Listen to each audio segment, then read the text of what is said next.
Hey everyone, and welcome back to the S79 Sewing Studio. So in today's tutorial I'm going to show you how to remove the fly zip completely and replace it with a new zip. Okay, so first up you're going to want to measure the zip so that you know the size of the zip to replace. So opening up the fly section, you'll find a little stop at the bottom. So measure from the stop, and that's from the other side. So measure from the stop to the top of the zip, where the zip goes into the top of the trousers, into the waistband, or if you have a little stop at the top, you can measure up to that. If you can't get the right size, then you can always order a zip that's too long, because the zip, so long as you have the stop at the bottom, the zip, as in this case, can just disappear into the top of the top there. So we can just simply cut off all the excess that you don't need. Okay, so we now need to remove the zip. So using a seam ripper, we're going to open up the fly facing, which is on the back, and it's usually joined here by a couple of stitches. So just having a look carefully, unpick these stitches here, and that opens out so that you can see the zip as it joins in place there. Okay, so to remove the zip, the first part we're going to need to remove, because these stitches here, you'll note, are on this side of the zip, they're not on this side. So we need to actually remove the facing here, this section of facing all the way down here that curves around. And we can see that on the front of the trousers, it goes all the way around here. So we're going to remove that line of stitching. We're also going to need to remove this stitching at the bottom, and it's actually a very, very, very tight row of zigzags that are in there, and that's just to reinforce stitching so that as the trousers are put on and there's a lot of tension on here, that this doesn't actually, the stitching doesn't come undone. But we are going to need to remove that. But first of all, let's remove this row of stitching here. And I always like to unpick from the underside.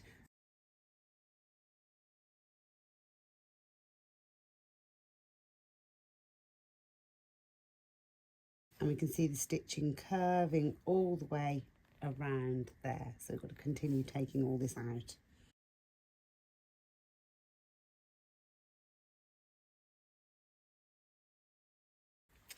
And there we are. So we've removed these stitches here, and I can just pull away the top stitching there. And what's nice is it actually leaves a mark of stitch holes where the original stitching was, so that when we come to replace that stitching, we can literally follow that line all the way around. So the next thing I like to do, just to keep everything exactly where it should be, is just to take some chalk, and this is disappearing chalk, so this will disappear when I heat it with the iron.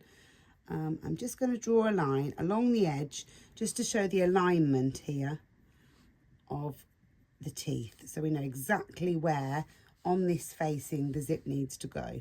And the reason I do it where the teeth are is because sometimes the zip tape with a new zip can vary. So if you do it this side, if the zip tape's a little bit wider, it won't quite sit where it should. Just pull that out of the way and just mark that all the way down so that we know exactly where the zip is. The next marking point is just to mark on this side where the stop is, so we know that the stop needs to sit in line with that mark there, and that all the teeth need to be aligned up to this chalk mark here. So now I need to remove the actual zip, and as you can see, the zip goes up into the waistband here, so we need to remove these stitches here as well. So we'll start taking some of these out. Okay, so I'm going to actually undo this from this end here all the way in to here, so that we can pull this facing out ready to stitch the new zip in place. There's no need to go right to the very end, we can just stop there. So long as we can actually get the facing with the zip out, that's all we need to do. And this is actually attached to the front, so I just need to undo these stitches. There we are. So we can get to the zip now, and we can replace that zip. So time to take the actual zip out now. So there's often lots of rows of stitches holding the zip in place, so it's quite a bit of picking and picking.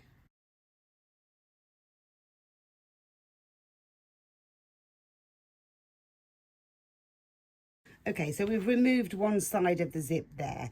It's a good idea at this point, if you're not familiar with this sort of alteration, to actually take your new zip and actually put it in place and pin it in place. Now my zip is extremely long. I do not need it that length at all. So I'm going to actually cut off the top, and I'm going to use the old zip as a measurement for that. So making sure that the two stops are together. I'm just going to use the old zip as my template all the way down and cut it about there. Just going to put a mark. So take the zip back down, just double check that measurement is correct. Yep, that's fine. So I'll just go a little bit higher than that.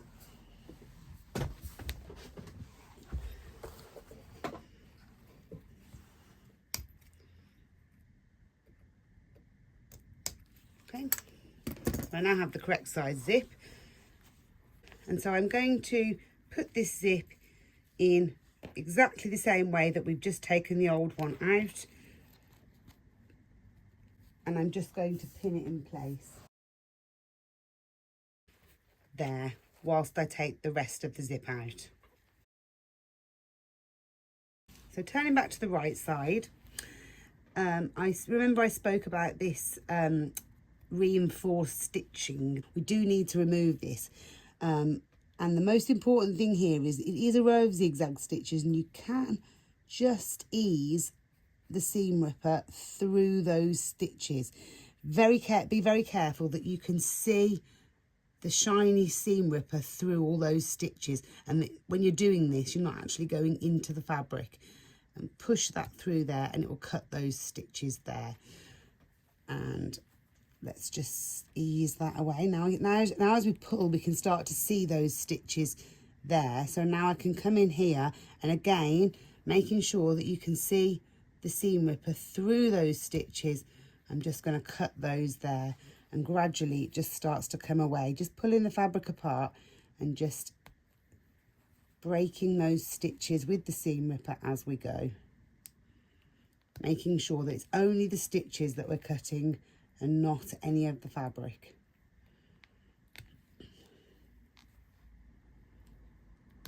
There we go. And that's now removed so that we can see there where the original stitches were, and we need to get those out in a minute. Okay, so this has freed up the other part of the zip now, so we can remove that. Okay, so now we need to remove this side of the zip, and again I'm going to lay the trousers out using my chalk. I'm just going to draw a line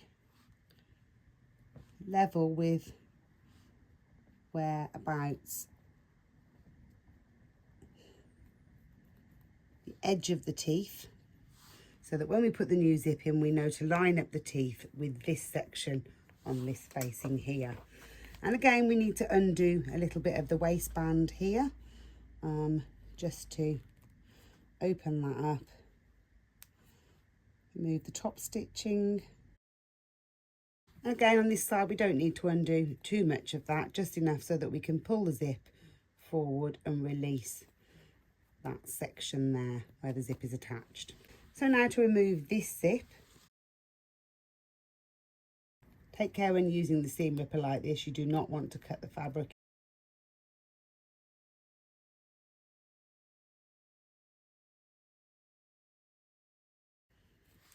Okay, so that's removed the front section there. Now we just need to remove, there's another row of stitches holding the zip in place, so we just need to remove those.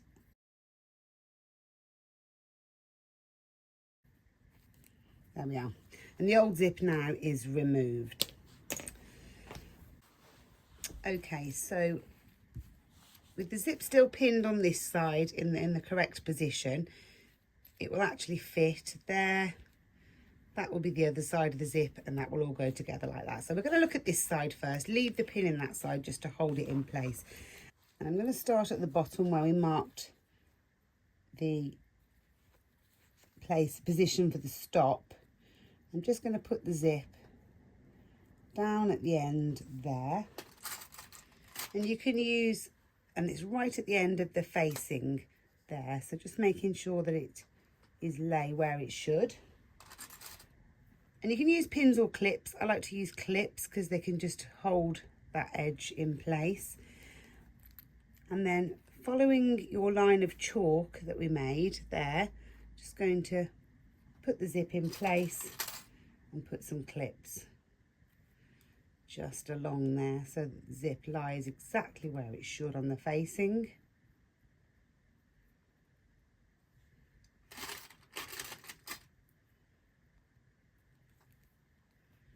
And all the way up to the top.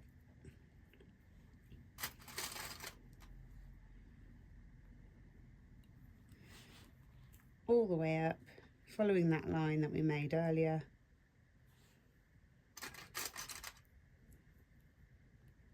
Clipping that in place. And then that will eventually tuck up inside of the waistband and sit nicely like that. So first of all, we're going to stitch this in place just to hold it in place, and the row of stitches that we're going to do, we're just going to keep them over this side. The final row of stitches will be exactly where we need to. And if you look at the zip, there's a slight pattern change in the tape here, and this is the line that we're going to follow when we put this in place over the top. But for now, we're just going to do a row of stitches just to hold everything in place. I'm going to start at the bottom there and work my way all the way up to the top. Okay, so there's no need to use a zipper foot at this time, just an ordinary foot's fine.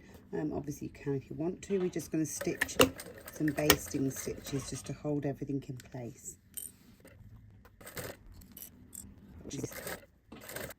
So pull the waistband out of the way so that you can take it right the way up to the top. And there we are. So that's the zip in place on that side. And now I can just trim away some of this excess zip, just because we don't want it to crash with that. So that will all sit nicely in there, with that over the top of it. So now we need to change to a zip foot, which allows you to get really nice and close to the zip when you're sewing, so you can get really close.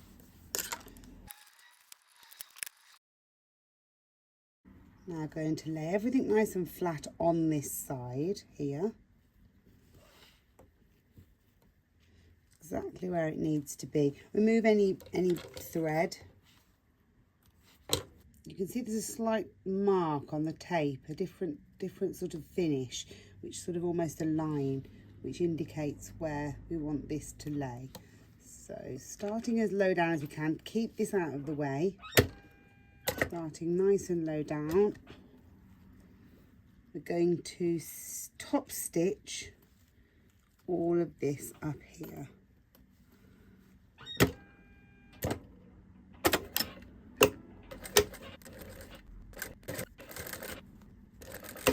And there we are, that's all in place. So now it's time to come to the other side of the zip tape. So turning the trousers to the inside, we've done the zip up. Be careful not to do it too far up, or it might just shoot off the end if you don't have stops. But we just want to make sure now at this point that the trousers are laying flat. So we take this pin out, and we're going to start from the bottom here and just make sure that the zip is laying nice and flat across there. So we want this seam nice and flat. It's no good if it's all twisted. So the zip is attached on this side, so we now need this side to lay flat. So I'm going to put a pin in at the bottom there. And it's just in the facing that I'm doing this. And again, just make sure everything lies nice and flat. We're going to pin. You can actually see on there the marks of where the old zip stitching was. So I'm just using that as my rough guide for now. So just to the facing, remember, just nice and flat, and we're just pinning the tape. So just, again, look for the stitch lines and just sort of, yeah.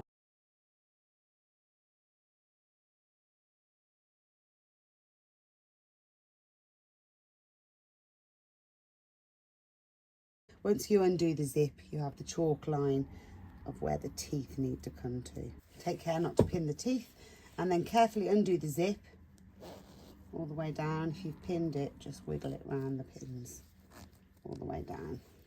And we'll see, you can see there that I'm slightly off my chalk line, but I'll bring that back over as I start to sew. So everything's nice and straight. So again, we're going to do a quick stitch all the way up there, all the way up here, just to hold everything together. And it's just the facing that we're stitching to. So just this facing. The rest of the trousers are out of the way, and we're just going to stitch along here. So with everything, the rest of the trousers are all over this side, turned out of the way. Just going to pop this underneath the machine and do some stitching. So this stitching is not the final stitching, it's just to hold everything in place where it should be. And just make sure that the rest of this is pulled out of the way. Just stitching to the facing. And again, I'm using this chalk line as the guide. So taking the pins out and pulling it over.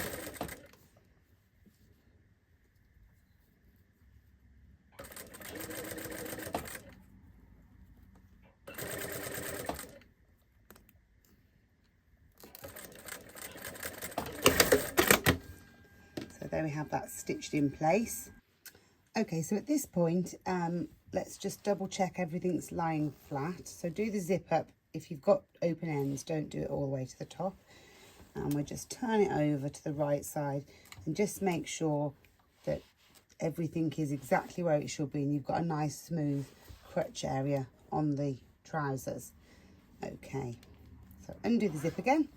We're just going to reinforce stitch this down that we've just done. Just going to re-stitch those down exactly on that section on the zip tape where it slightly changes that we looked at earlier.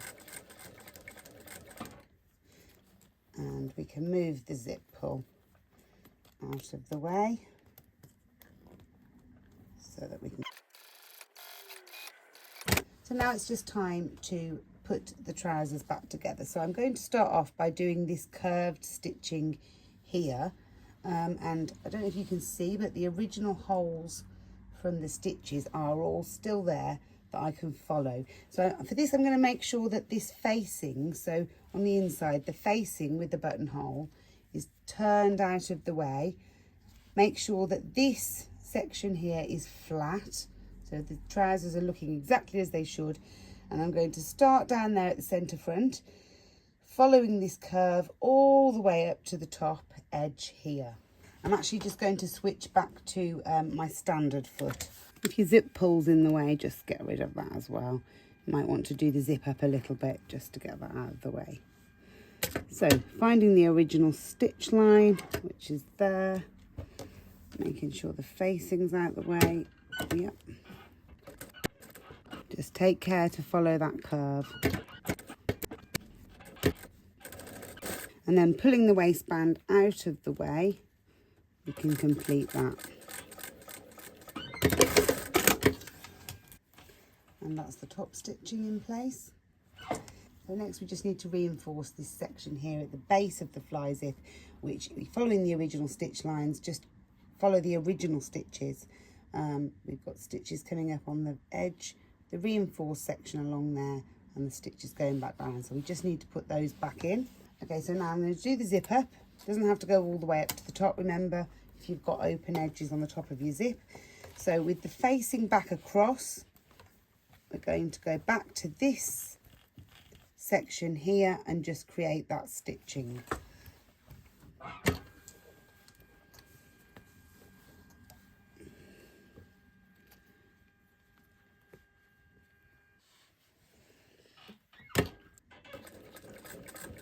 Stitch all the way up there, just making sure that there's nothing caught underneath. Everything's flat. And turning it. Now we're going to do a couple of rows of stitches to reinforce.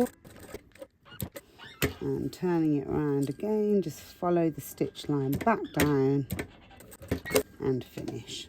And there we are, the reinforced stitching. Okay, so that's the fly zip section in place and all reinforced. So Before we finish off this bottom section, we just need to stitch this back down again. If you remember, we unpicked this early in the video, early in the tutorial, so there's the old stitching, pull that out. So just the two facing sections, we're just going to stitch them together with a couple of stitches. There we are, it just holds everything in place where it should be. So finally, we just have to put together the top sections, so just making sure that it all goes back in where it should on both the front and the back. Trim away any old thread from before that may still be there. Just making sure that that waistband is back where it was. We're just going to stitch through all layers here. And there we are. That's nicely anchored in position. Trim that off. And this side we have to do the same, so just make sure that everything goes up into the waistband on the underside and also on the outer. And we're going to sew with the right sides facing up so we get a nice finish. There we are, so just and there we are, all fixed. The new fly zip is in place and stitched exactly as it was before. And that's it, finished. New fly zip in and complete. So hopefully it will extend the life of this pair of shorts and get a lot more wear, keeping them out of landfill. Thanks very much for watching. I hope you enjoyed this video. If you did, give me a like. There'll be lots more coming, so please subscribe just so that you keep up to date with all the new videos as and when I release them. Thanks for watching. See you again soon.